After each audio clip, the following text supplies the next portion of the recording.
morning, Muscatine. My name is Autumn Schultz, and as always, I have to say thank you to our sponsors, Hy-Vee, Unity Point Health and Trinity Muscatine, Muscatine Power and Water, Becky Insurance, Toyota of Muscatine, Rivo Plumbing and Heating, Impact Fitness and Nutrition, Suntan City, Lutheran Living Senior Campus, Impact Life Blood Center, Harper Cycling and Fitness, Muscatine County Fair, and Bayer of Muscatine.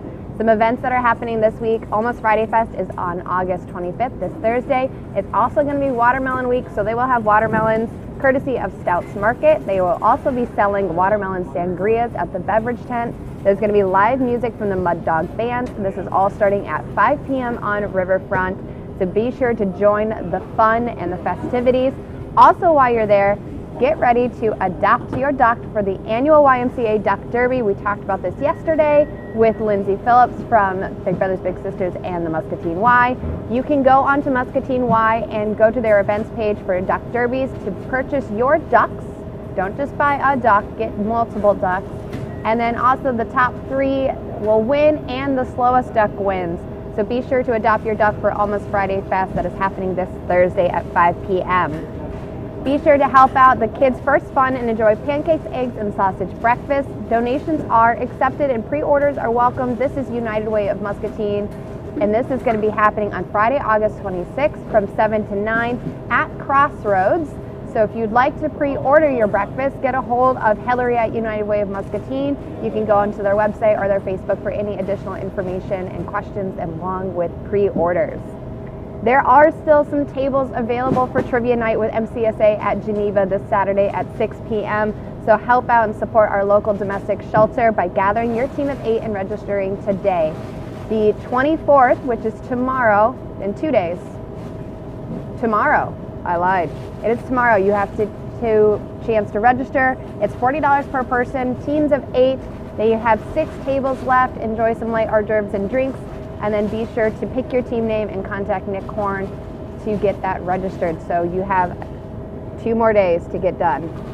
This Sunday from 1 to 4 is the Quad Cities Wedding Pop-Up Bridal Show, and this is going to be happening at the Merrill Hotel. So check out the Merrill's wedding reception space and meet some of the amazing vendors, such as Jordan Lloyd Photography, Letters by Elliot, Merrill Soap Company, Cadeau Bakery, and more.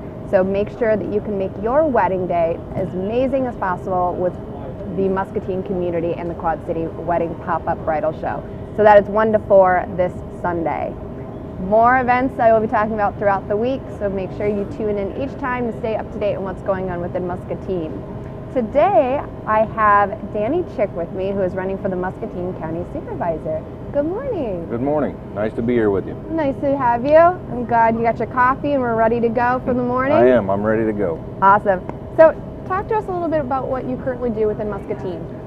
So I'm a lifetime resident of Muscatine. I'm 52. I was born in 1970, lived here my whole life. I built a home on my wife's family farm. Me and my wife Sheila built a home on our family farm back in the 90s. And we both are been involved in a lot of the community activities and things that have happened throughout the course of our lives. And we have 3 adult children, ages from 22 to 32. We've got 7 grandchildren. So we stay pretty busy with our family. My whole family, brothers, sisters, everybody, we're blessed enough they all live in Muscatine. We all enjoy it here. I don't think any of us are ever going anywhere. And the grandkids keep us busy, and today they're back to school like we talked earlier, and I'm going through Facebook looking at all the pictures of them growing up a little bit more. My work history is, right out of high school, I started at grain processing and worked there for over 20 years, and then I moved into ag with Syngenta, raising seed corn with growers out in the field for quite a few years, and then I got promoted to a position where I was an enzyme rep working with ethanol plants around the United States. I did that for a few years. They got sold out to China, and then they started cutting that division back. At that time, about the last 4 or 5 years, I joined a company here locally. Although it's a nationwide company, it is called Millwrights for Hire. It's a nationwide industrial staffing company for skilled labor. And I'm an account manager there, where I set up contracts around the United States with industrial contractors that need millwrights, iron workers, welders, electricians, crane operators, iron workers, things like that. That's kept me really busy the last 5 years. I've been really successful at that. I enjoy helping putting people to work.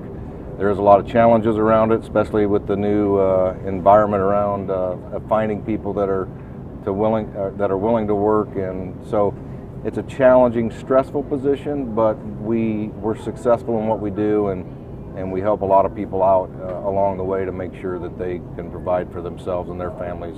We're working anywhere from Maine to California, from Florida to Minnesota. Had a project starting today in Maine with 28 people on it for a couple-week shutdown at a food processing plant. So I appreciate that job and helping people, and I like putting people to work and helping them provide for them families. So that's kind of the background of where I'm at and what I do.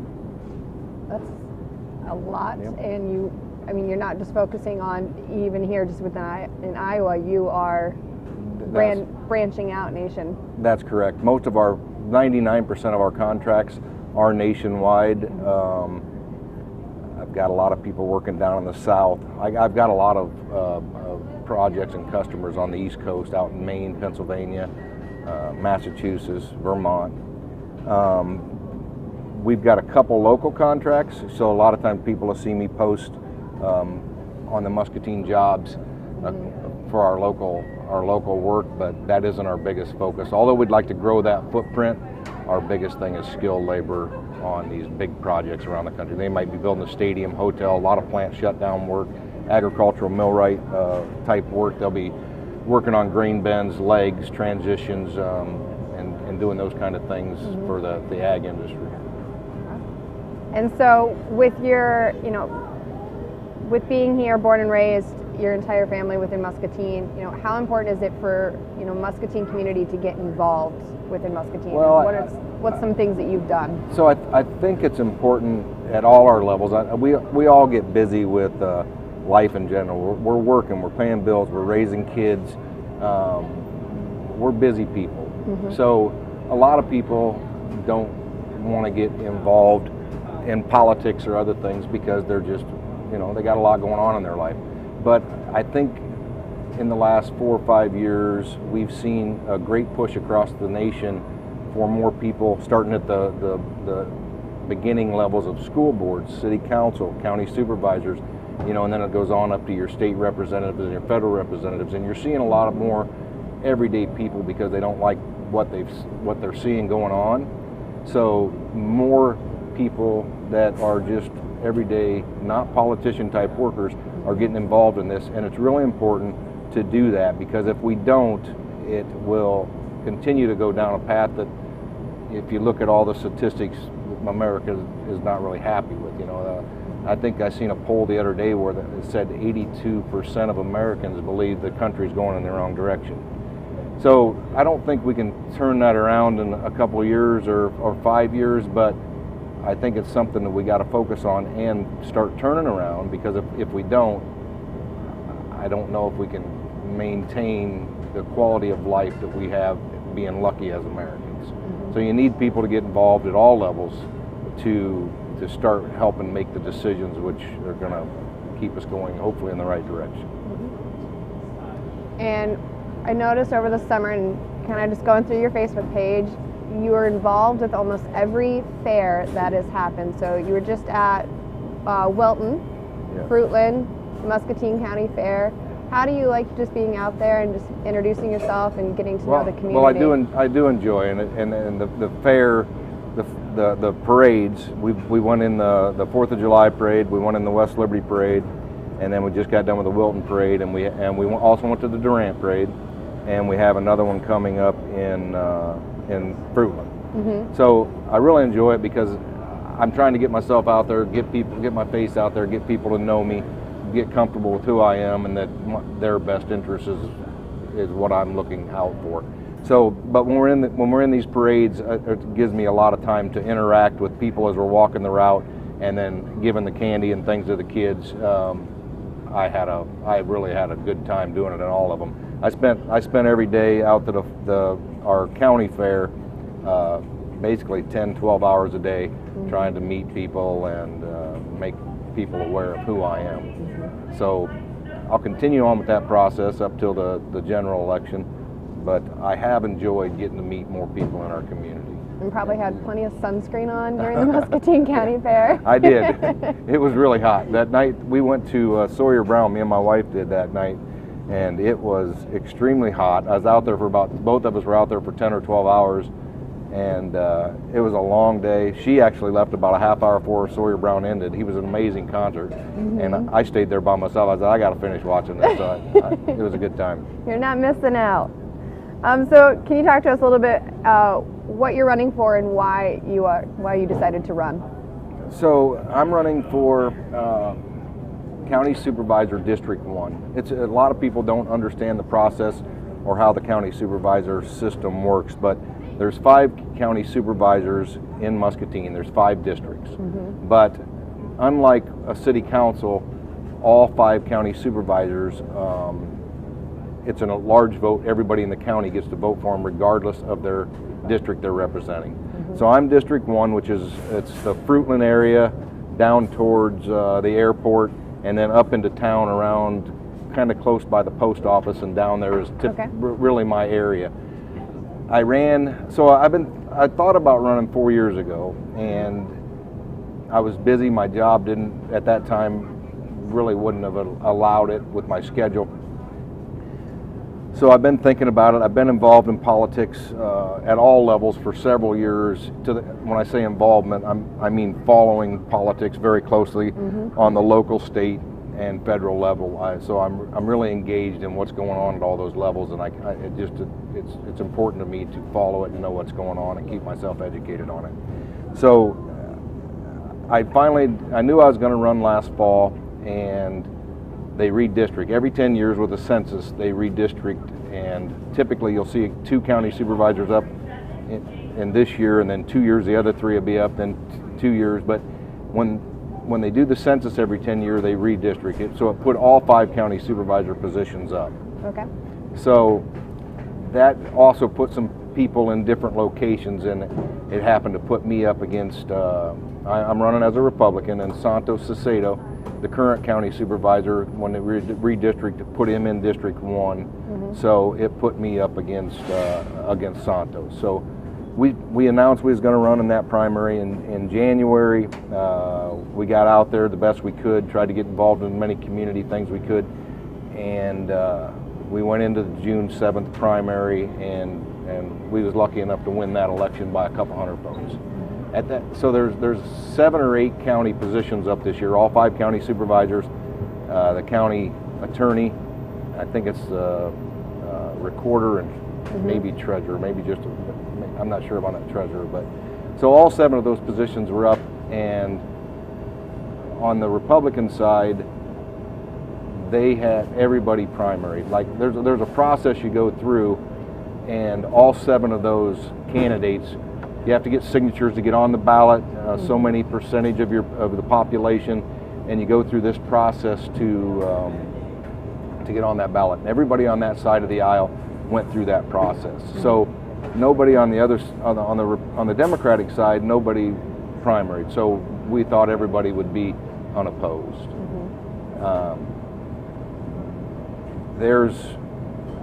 It's a legal process, one I don't agree with, and both parties can use it. There's a process that if nobody runs and after the primary is over, they can reconvene their convention, the Democratic Central Committee or the Republican Central Committee.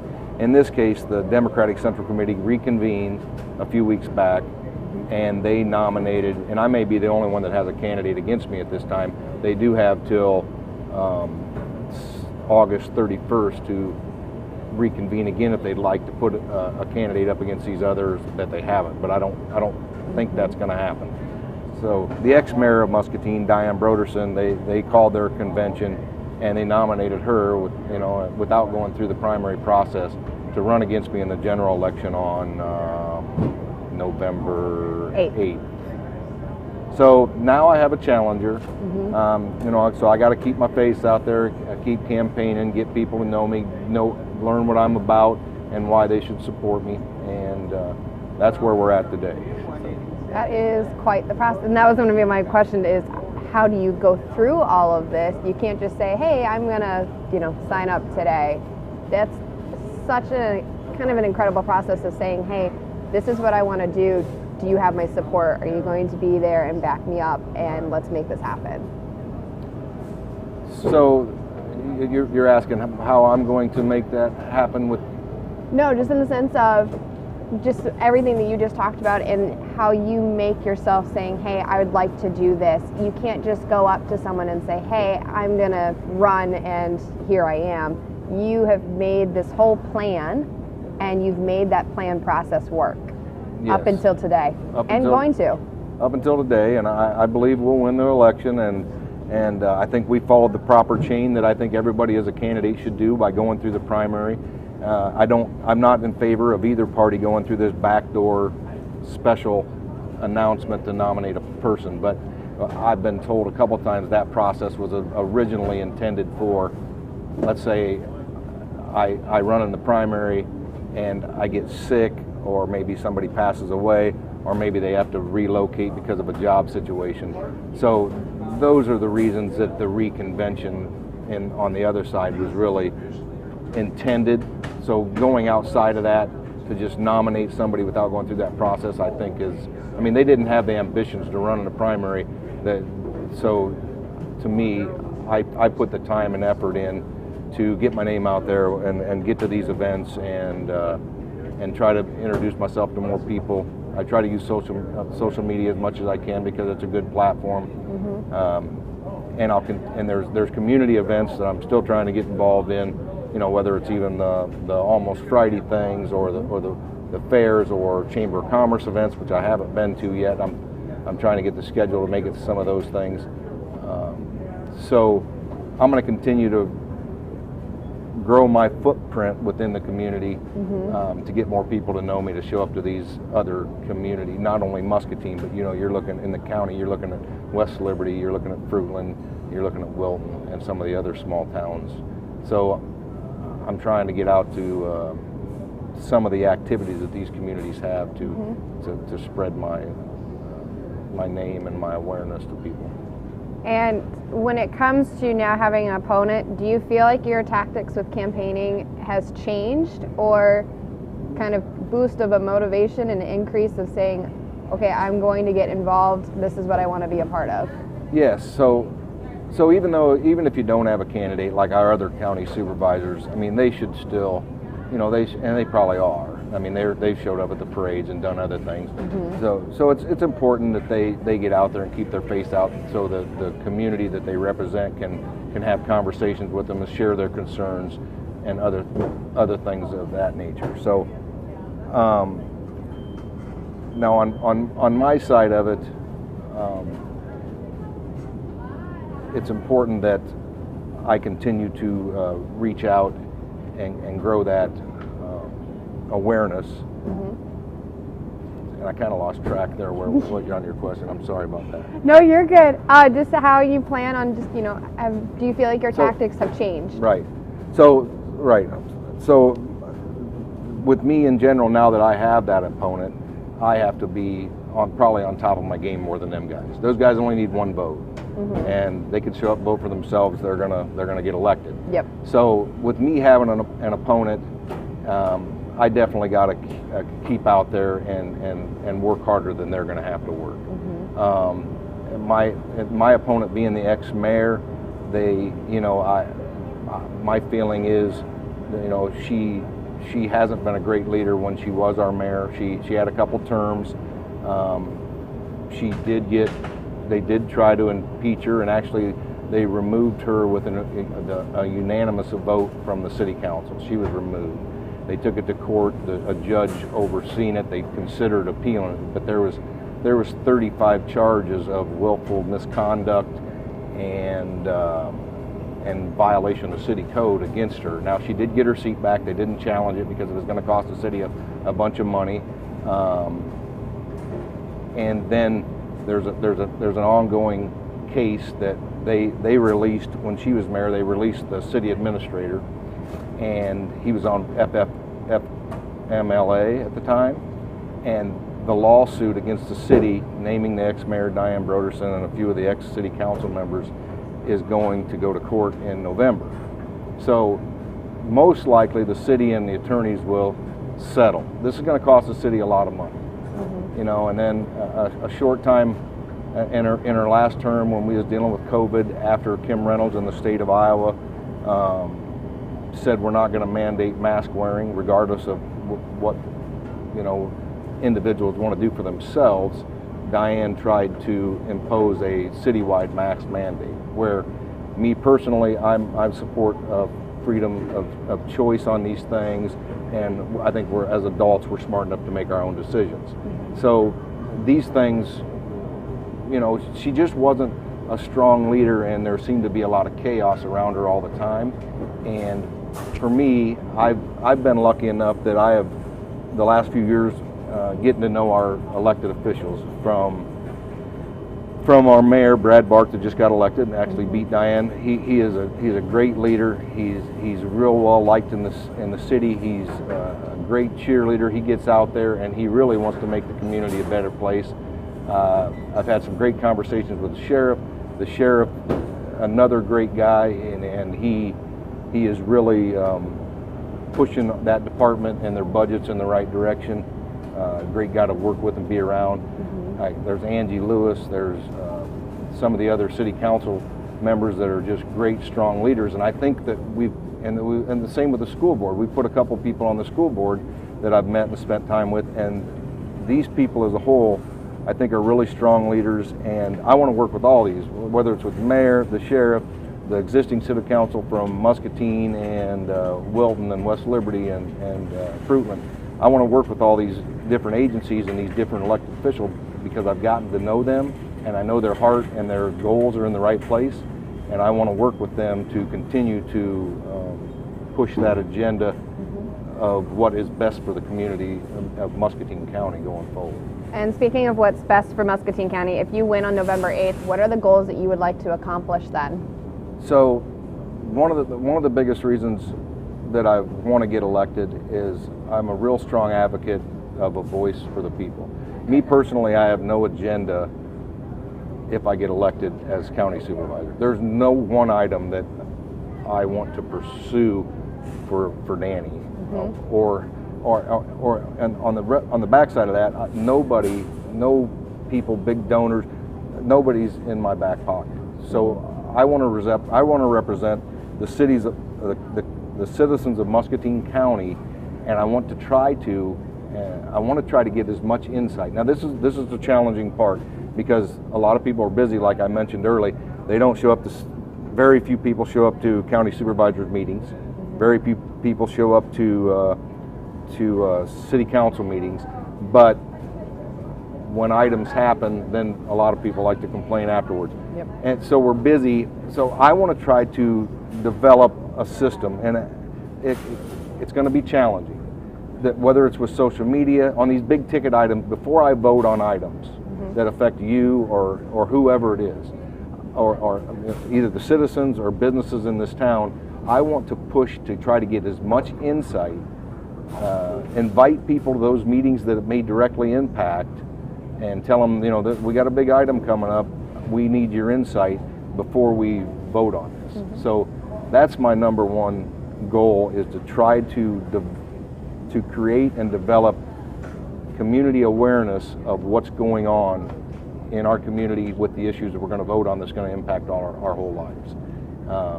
You know, I don't know if you're aware of it. There's a railroad merger coming up that's possible to run through Muscatine. We currently get 1 to 4 trains, and they're talking that if the merger comes through, that we might get 4 to 25 trains.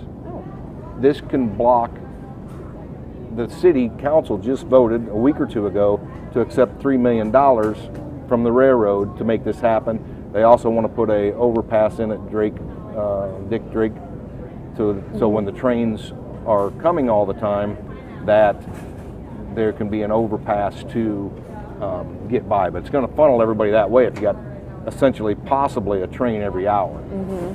Comanche just voted this down because of the money that they was offered. Davenport, I think, got a $21 million offer. I don't think Fruitland got anything, but it's going to come all the way from Kansas City all the way up through our area, I think up towards LeClaire or Dubuque, and then across up into Canada.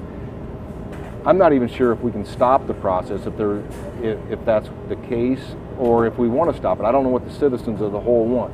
I've got red flags right off the bat, because there's a potential for, and we spent all this money and time on the riverfront, and now we might have 25 trains a day going through there.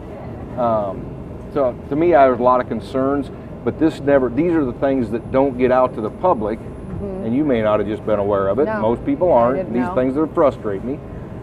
And so these things don't get out to the public in a timely manner, in my opinion, so that the insight of the community can to give their elected officials some guidance on what they want. You know, because to me, right off the bat, and I don't know all the logistics around this, if you put a board over here with all the positive impacts that railroad extra trains coming through is, and a negative one, me in my head I can think of maybe 15 negatives, and the only positive I've seen so far is the city gets $3 million that they'll probably spend on one item, and it'll be gone. It's a one-time $3 million deal. So, you know, there's some of these items that happen that I think they keep the citizens in the dark until the horse is out of the barn, and then it's too late for us to pull it back if that's what the community wanted to do. Now, I do support community growth. I'll always continue to do that. We've got a housing issue that they say 10,000 people a day drive into Muscatine for employment. That's an amazing number to me. You know, so we gotta figure out how to continue to work on our housing and make it more appealing for people who want to live here. Now, we also want to bring new businesses, but there's some pushback from existing businesses because there's so much shortage on labor right now.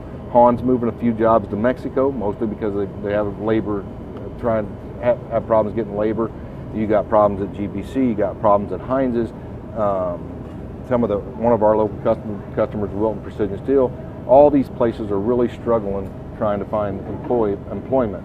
So we've got to be careful how we put the puzzle together on growing and trying to bring new industry here, because if we bring a new industry here when these other companies, GBC, Heinz, have been loyal to us, and these other places may pull some of their workforce and hurt them.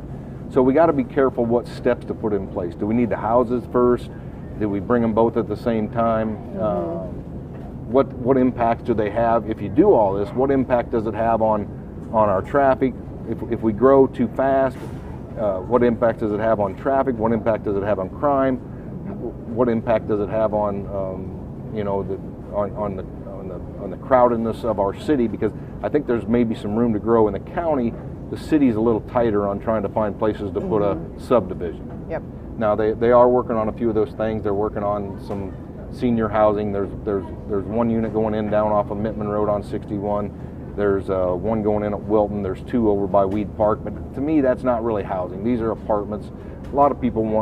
Eventually a lot of people want that American dream of that home, you know. So we've got to work with people to see if we can make those things happen. But so I will always push for that growth, but I want to do it reasonable. I will also always try to maintain our taxes, to maintain them or try to keep them lower, and that there's some challenges around that because people want things.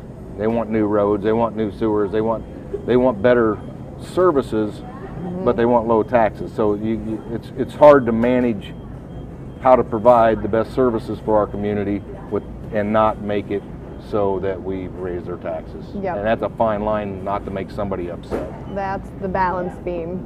And one of my really big goals, and I don't know if I can make this happen, I have talked to a couple of county supervisors existing already, which these guys they're a great team. I'm looking forward to working with them too. They're all strong, they've been there, they know the system, they know how things work. But I want to be my own independent voice. You know, I'm not always I probably might not always vote with them, but I respect all of them, and they're smart, They've got the experience, and I'll definitely listen to their insight. I'll still vote what I think is best for the community. But I want to try to make this big item happen. And like I said, I talked to a couple county supervisors and the sheriff. They're in support of it if we can make it happen. I want to be maybe the first or one of the first counties in America to have a resource officer, a police officer, armed police officer in every one of our schools. Now, that's expensive. I think it's about $125,000 to have a sheriff deputy or a police officer, full benefits, full time. I think it's around $125,000 to $150,000 a year with the whole package. Okay. So it's expensive. Now,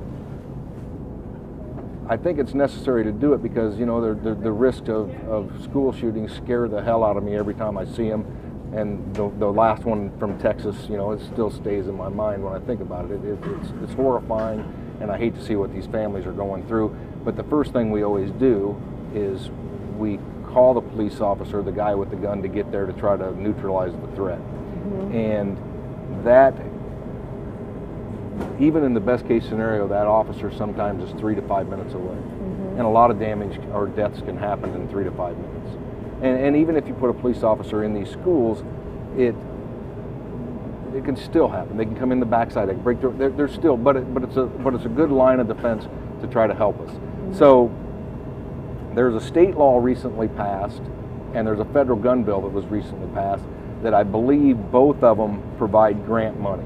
I don't know all the logistics around it. We have an officer, Mullen, that works with Quinn at the sheriff department. He oversees that part of getting that kind of funding. So I want to try to work and see between that funding if there's enough money, and then also Quinn, I keep hearing, has done a great job of starting to cut from the budget, and according to him, over the next few years, he's going to continue to make cuts to the stuff they haven't used forever. So I don't know how much money that opens up, but between these two opportunities, the state and federal grants, and Quinn working on his budget, that I'm hoping that'll free up a fair amount of money, maybe we can find the resources in returns of money without having to raise people's taxes to make this a reality. I don't know if I can pull this off, but I would like to start the process to see if it's a possibility, because Welton does have a resource officer. I didn't know that till recently, which is great. West Liberty, I don't believe, does, and Muscatine does at the high school, and that high school resource officer might spend some time at the middle school. But I don't, you know, I want somebody there all the time. If a guy goes on vacation, I want that position covered. I'd never want it unattended. And all of our grade schools, to my knowledge, don't have one. So I want to, if we can pull this off and we can afford it, I want to try to put an officer in each one of those schools, and you know, the sheriff believes he can find things for them to do in the summer when school's not going on, whether it's patrol or other activities to keep them employed year round. I hope I can. That's my biggest dream, is to make that happen. I hope that I can pull it off. I don't know if I can. You're not going to be doing it alone. Right. I do have some people, and I think the community will really support it. Yep. So, worst case scenario, let's say all the grants come through and Quinn's budget reductions help. I'm completely against raising taxes on 99.9% of aspects. But if somebody came to me and told me we come up $500,000 short to make this happen, and we got to raise your taxes $25 or $50 or $100 a year to get us across the finish line, me personally would do that all day long, because I don't think there's anything more worthy of protection than our children. So, me personally, if I had to make that adjustment, unless there was pushback from the community, I would support that to get us across the finish line.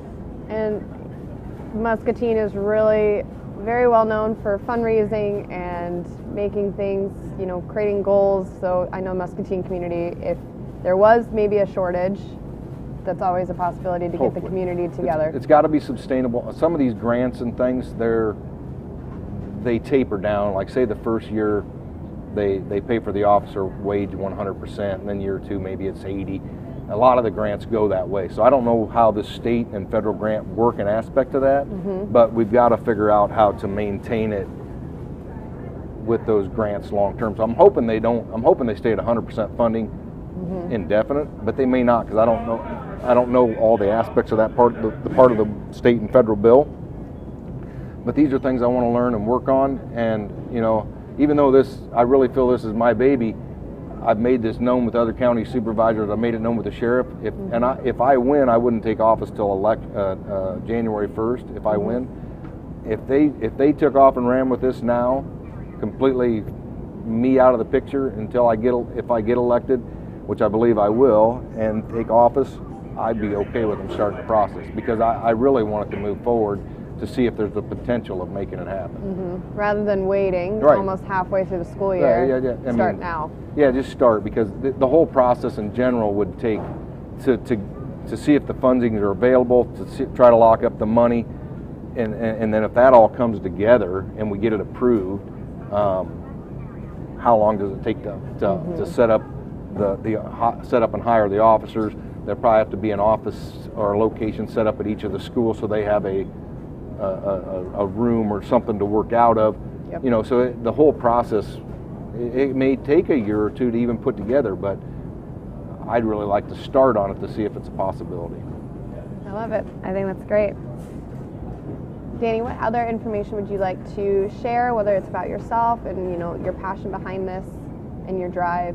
Right. Well, you know, so the biggest thing is, like I said, I'm trying to run because I want to help all our communities and do what's best for our people and try to help them have a good community to live in. So that's why I ran. I want to get insight from the people so that they feel like they're part of the solution, instead of 5 county supervisors or 7 city council members making all the decisions. Because people, we like to complain. When things don't go our way, we like to complain. So let's try to, my goal is to try to work together with the community and do what's best for all of us.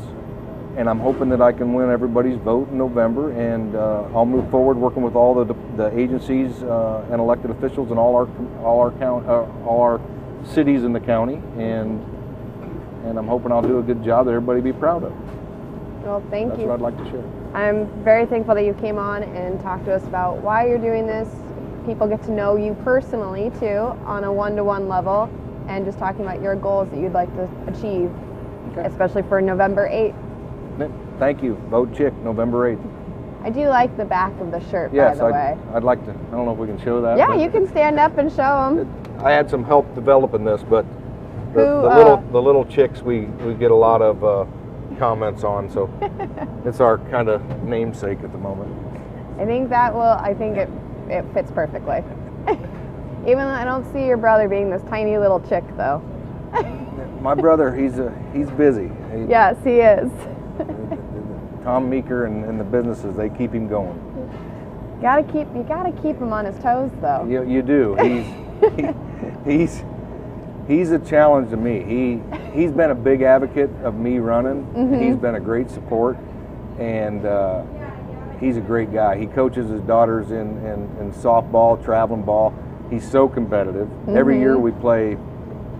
Every year at every one of our Easter, Thanksgiving, Christmas, we play a family football game. I'm 52, he's 48 now, and we're both all-time quarterbacks, and then we have all our kids and grandkids, and it is a competitive, I mean, we think we're playing the Super Bowl.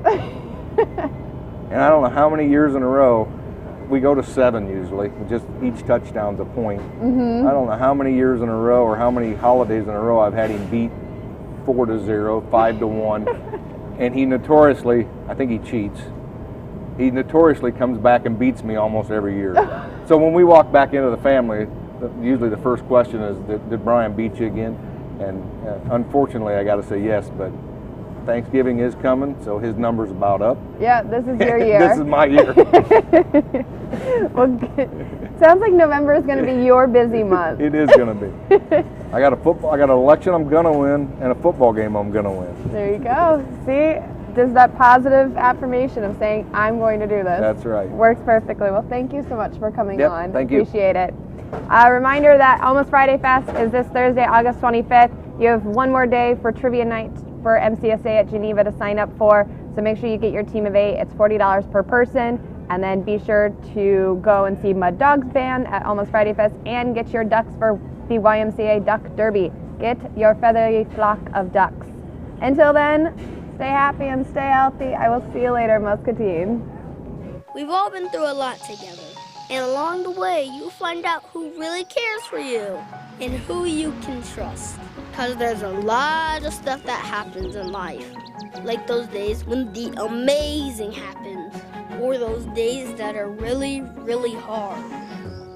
That's why you need someone like Unity Point Health. Because when it comes to your health, you gotta have someone you can trust. Unity Point